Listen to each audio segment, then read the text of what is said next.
السلام علیکم سامعین، میں ہوں عدیل ظفر ایڈوکیٹ اور آپ دیکھ رہے ہیں میرے یوٹیوب چینل اور فیس بک پیج ونیم الوکیل۔ سامعین، آپ سب کو اس بات کا بہت اچھے طریقے سے اندازہ ہے کہ پنجاب بھر میں اساتذہ کرام سراپا احتجاج ہیں اور اسکولوں کی تالہ بندی کر دی گئی ہے۔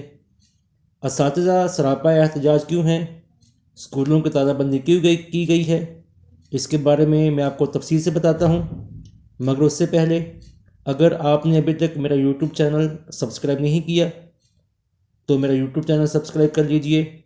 اگر آپ مجھے فیس بک پہ سن رہے ہیں تو میرے پیج کو فالو کر دیجئے، بیل آئیکن کو پریس کر دیں تاکہ میری ہر نئی آنے والی ویڈیو آپ کو موصول ہوتی رہے۔ تو چلتے ہیں ویڈیو کی طرف۔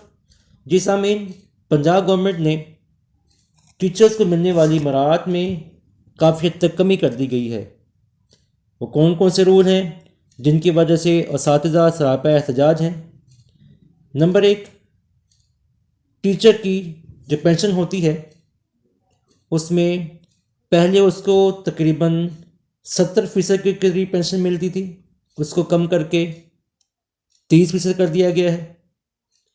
اور اس کے علاوہ لیو انکیشمنٹ ٹیچرز کو جو ملتی تھی اس کو تقریباً ختم کر دیا گیا ہے، یا اس کے اندر کافی حد تک کٹوتی کر دی گئی ہے، جس سے ٹیچر سراپا احتجاج ہیں۔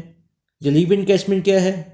جب بھی ٹیچر 25 سال تک اپنی جاب مکمل کرتا ہے تو جاب مکمل کرنے کے بعد اس کو ایک مخصوص قیمت یا ایک مخصوص اماؤنٹ ملتی ہے جس کو لیو انکیشمنٹ کہتے ہیں۔ اس کے بعد جو ٹیچر کی بیوہ ہوتی ہے اس کو پہلے تاحیات پینشن ملا کرتی تھی، مگر اب اس کو کم کر کے صرف 10 سال تک محدود کر دیا گیا ہے۔ 10 سال کے بعد ٹیچر کی بیوہ پینشن لینے کی حقدارہ نہیں ہوگی۔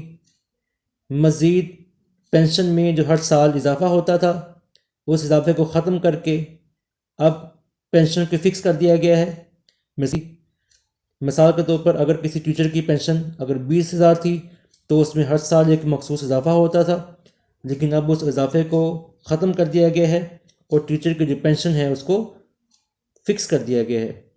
ٹیچر اس بات پر سراپا احتجاج ہیں۔ ٹیچرز مطالبات کیا کر رہے ہیں؟ ٹیچر کہتے ہیں کہ لیو انکیشمنٹ کو جس طرح پہلے شکل میں موجود تھی اسی طریقے میں جاری کیا جائے، پینشن وغیرہ جو سی تھی جیسے ملا کرتی تھی ویسے ہی ان کو دیا جائے۔ ٹیچر پہلے ہی بہت قسم پرسے کی زندگی گزارتے ہیں اور مزید ان پر بوجھ ڈال کر ان کو مزید احتجاج کرنے پہ مجبور نہ کیا جائے۔ اس وجہ سے ٹیچر نے اپنے مطالبات کی منظوری تک اسکولوں کی تالہ بندی کر دی ہے اور جاب نہ کرنے کا فیصلہ کیا ہے۔